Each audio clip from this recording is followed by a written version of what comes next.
face malheureusement à cette maladie-là qu'on appelle, quelqu'un m'a dit hier que c'est un assassin silencieux. J'ai beau réfléchir là-dessus, je ne sais pas pourquoi on l'appelle ainsi, mais en tout cas avec vous aujourd'hui ce matin, Monsieur Kossi, on va en parler. On parlera de l'AVC. C'est bien cela, n'est-ce pas? Et c'est quelque chose qui prend de plus en plus de l'ampleur. On ne comprend pas trop pourquoi. Je crois qu'avec vous aujourd'hui, on va non seulement voir ce que c'est et voir un peu comment se passent les premiers soins quand quelqu'un fait face à ce genre de maladie. Oui. On parle d'AVC, c'est en définition AVC, c'est l'accident vasculaire cérébral. C'est un accident, c'est une atteinte brusque du cerveau. C'est les faisceaux, les tuyaux, je vais utiliser les termes simples, qui conduisent le sang vers le cerveau, qui sont soit bouchés, soit rompus. Et c'est cette situation qui crée ce que nous appelons l'AVC. Et ces signes sont brusques. Ce que nous appelons les symptômes. Brusquement, une personne est là, brusquement, il ne peut pas parler, et le visage qui est dévié, une perte de force ou capacité d'utiliser un côté, la vision qui peut-être se floue, il ne voit pas bien ou il perd carrément un côté, et d'autres perturbations, c'est spontané. Et il y a aussi ce qu'on appelle l'AIT, qui est le petit frère à peu près de l'AVC. L'AIT, c'est l'accident ischémique transitoire. Là, c'est un caillot qui bouche l'un de ces tuyaux, mais pour un petit moment. Et donc, ça peut durer pour 1 heure, ça peut durer 30 minutes, et ça ne dure pas longtemps. Par contre, pour l'AVC, les signes restent très longtemps, et c'est aux examens radiographiques ou imagerie par résonance, les scanners, qu'on peut détecter au niveau du cerveau ce qui s'est passé. Soit c'est le tuyau qui est bouché, soit rompu. Eh bien, en tout cas, c'est sûr, vous en parlez, et on n'était pas du tout au courant pour l'AI, bien ça? Oui. Parce que nous, ce qu'on disait, c'est qu'il y a des personnes qui font une essai et puis dame nature ou bien dame chance fait que ça n'a rien aussi grave que ça.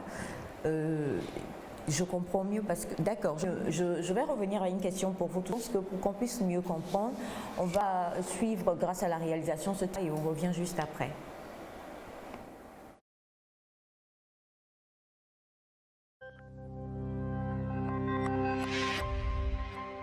Un AVC est un acronyme pour dire accident vasculaire cérébral, car il arrive toujours d'une façon brutale. Tout d'un coup, les patients sont attaqués par cet accident. Saviez-vous que chaque année, plus de 15 millions de personnes à travers le monde sont victimes d'un AVC? 5 millions d'entre eux restent handicapés et 5 millions meurent. La plupart des AVC surviennent après l'âge de 65 ans, mais cela peut toucher des sujets plus jeunes. Mais au fait, c'est quoi un AVC? Le cerveau, comme toute partie du corps, a besoin d'oxygène qui est transporté par le sang. Un AVC survient quand le sang cesse d'irriguer le cerveau.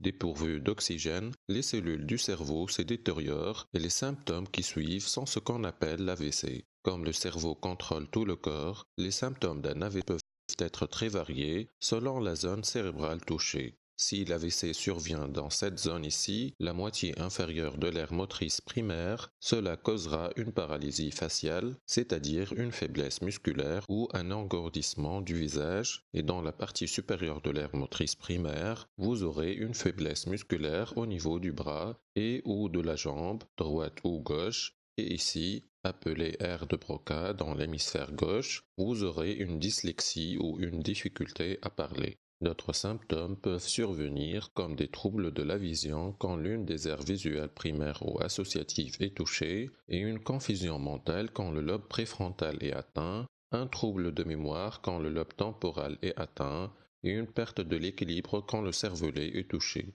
Ces symptômes sont parfois difficiles à remarquer lors de l'examen clinique, mais sont souvent graves et handicapants.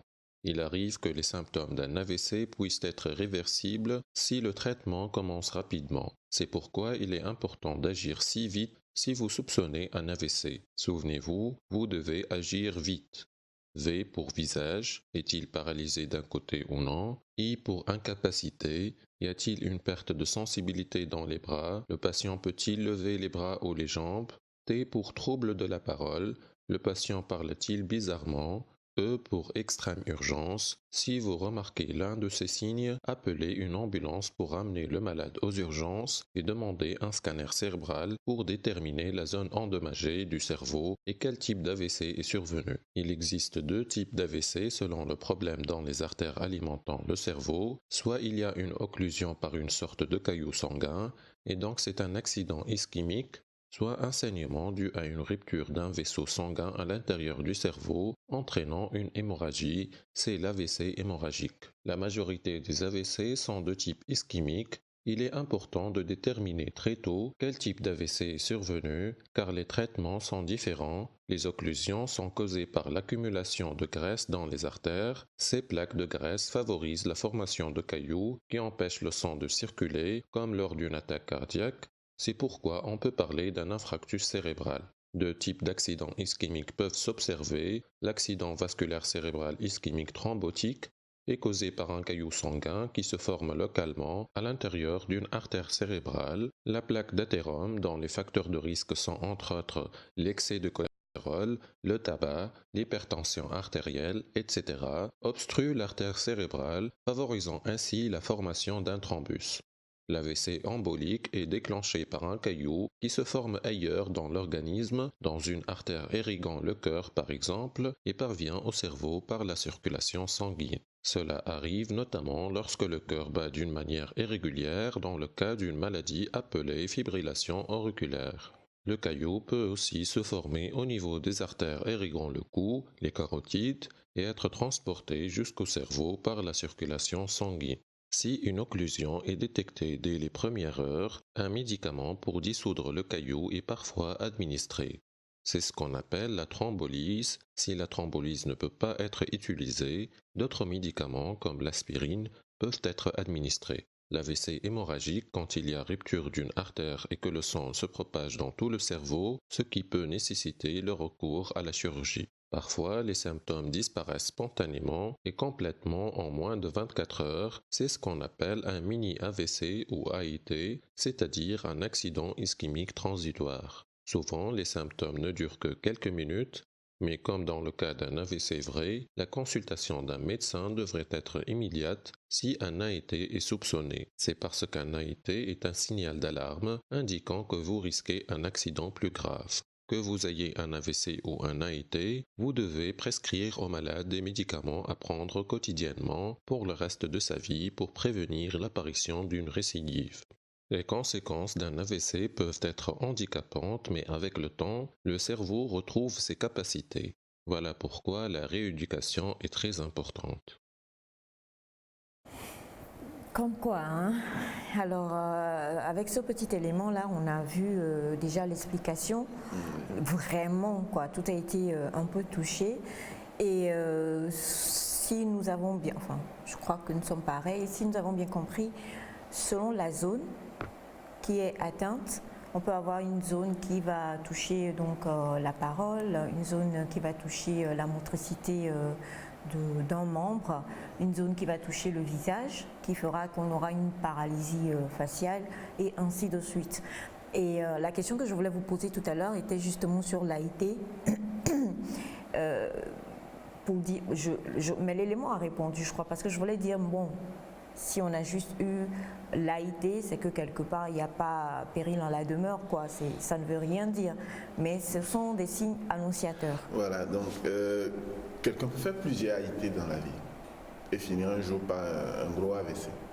Donc quand un patient commence par avoir des AIT ou un seul, déjà c'est un signe d'alerte. Il est urgent que la personne puisse aller se faire consulter et pourquoi pas faire des analyses.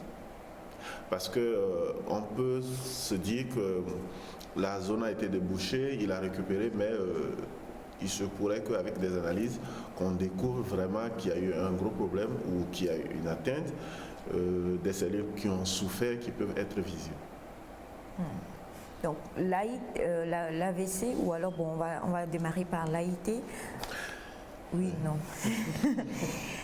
Parce que j'ai vu quelqu'un qui a eu, nous on a mis ça sur voilà, une crise de colère, quoi. La personne était vraiment en colère, pas plus tard que ce week-end, et la personne était tellement en colère qu'elle écumait. Et à un moment donné,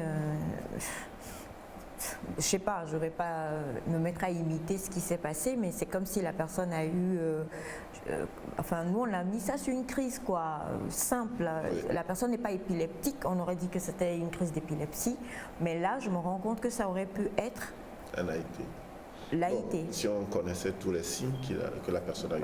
Son bras a commencé à se, je sais pas comment je vais le dire, et la bouche est partie un peu de côté. Ah. Donc on lui a dit calme-toi, assieds-toi, écoute, respire un bon coup et tout ça. Donc comme on sait bien le faire, mi-huawane, mi-poyane, mi-coussinet, on a fait tout ça là, tout ça. Et puis au plus 2 heures de temps, tout allait bien. Donc on lui dit, tu vois, il ne faut pas t'énerver, ça ne sert à rien et autres et tout. L'idée n'est pas vraiment allée parce qu'on s'est dit si c'était l'AVC. Et puis en plus, on avait quelqu'un qui était pratiquement du corps médical qui nous a dit si c'était l'AVC, ça n'aurait pas, comment dire, résorbé, quoi. Donc du coup, là, je suis un peu... Oui. Donc moi, je dirais, ça serait intéressant que cette personne se fasse consulter. Parce qu'il peut y avoir un petit dégât qui s'est réparé spontanément. Et donc du coup, ça serait plus intéressant de se faire consulter et voir. Et déjà, ça fait l'un des facteurs de risque de l'AVC et de l'AIT aussi, c'est le stress, la colère. Donc après, on abordera les facteurs de risque si le temps nous le permet aujourd'hui. Et il faut éviter la colère excessive, il faut apprendre à se contrôler dans certaines situations parce que tout de suite, nous mettons, vous voyez la tête, c'est dans une structure osseuse qui n'est pas extensible. Et donc, lorsqu'on s'énerve, on envoie de pression dans le cerveau, qui n'est pas dans le cerveau, qui est une structure molle, qui peut, quand le sang rentre dedans, qui aura tendance à prendre plus d'espace, mais le cerveau, la tête n'est pas extensible. Donc cette pression peut faire que les vaisseaux peuvent se casser, il y aura des ruptures. Et si la personne avait des caillots par endroit avec la colère, la vitesse de la circulation peut envoyer le caillot dans la tête et spontanément, ça peut créer l'AVC. Et dans les cas des AIT, comme le monsieur, je ne dis pas qu'il a fait l'AIT, mais je dis ça peut être autre chose. Ça peut être autre chose. Okay.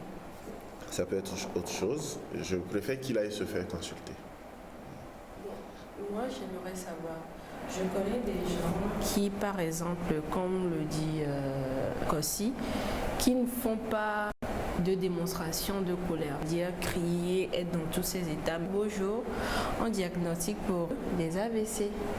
Alors je me demande c'est quoi la cause. Est-ce que par hasard ces gens-là vont se cacher avant de leur colère exploser? Bon, je ne sais pas pourquoi.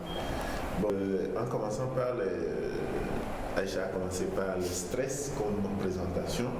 Le stress est l'un des derniers facteurs de risque qui fait autour de 15 à 18% des AVC. Et on parle de tension artérielle. Une personne qui a sa tension qui se exposé à faire assez, donc il faut qu'il suive les traitements. Un diabétique est exposé. Les personnes âgées, généralement, quand on est âgé, nos vaisseaux n'ont plus la même consistance, donc on est tous exposés. Le tabac est un facteur de risque, l'alcool est un facteur de risque. Et on a l'abus des drogues, y compris les médicaments que nous prenons en désordre pour nos soins. Ce n'est pas aussi trop conseillé. Et à l'obésité, les régimes alimentaires non contrôlés, vous avez vu, on a parlé de cholestérol dans le documentaire, qu'est-ce qu'on a pour habitude quand quelqu'un t'invite aujourd'hui ou tu vas rendre visite à un ami ou une amie, il te demande est-ce que tu peux m'apporter un hamburger au lieu de me dire shawarma, au lieu de me demander de t'apporter une pomme, qui est mieux, un fruit, c'est mieux que ces composites. Donc plutôt manger naturel que de manger plein de choses qu'on ne connaît pas. Des frites et tout, huile, donc contrôler notre alimentation. Puis la dépression et l'anxiété, c'est se mettre de côté, le stress et tout, on en a déjà parlé. Et le style de vie sédentaire, les gens qui ne bougent pas beaucoup, et donc il faut faire un peu du sport. Donc, comme on a dit dans les autres pathologies, il serait intéressant que devant ces situations, qu'on évite ces facteurs, qu'on évite de faire l'abus de l'automédication.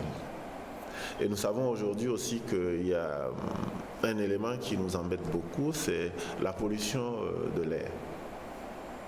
Il y a plein de voitures, de motos, donc cette pollution est un élément aussi important comme facteur de risque. Voilà. Ah bon, ça fait augmenter la tension artérielle ou le stress? Non, ça fait augmenter les compositions de l'organisme qui peuvent créer des caillots, qui peuvent faire fatiguer nos structures de conduite de sang, l'appareil circulatoire. Ça peut faire fatiguer le cœur, faire fatiguer le cerveau même. Donc, un peu comme le tabac. Le tabac, voilà, fumer et la voiture, c'est la même chose.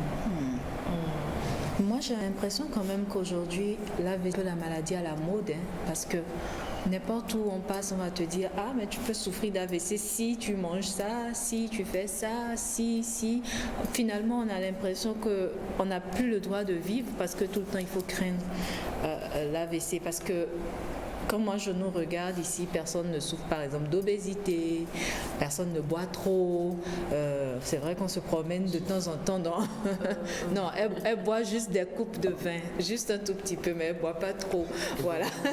Et je pense qu'on a tendance quand même ici, enfin vu quand on nous regarde, on n'a pas l'impression qu'on a des plaques de graisse dans le sang, n'est-ce pas? Ou est-ce on peut être comme ça et avoir plein de plaques de graisse dans le sang? Oui, quand on parle de plaques de graisse dans le sang, ce n'est pas le volume de la personne.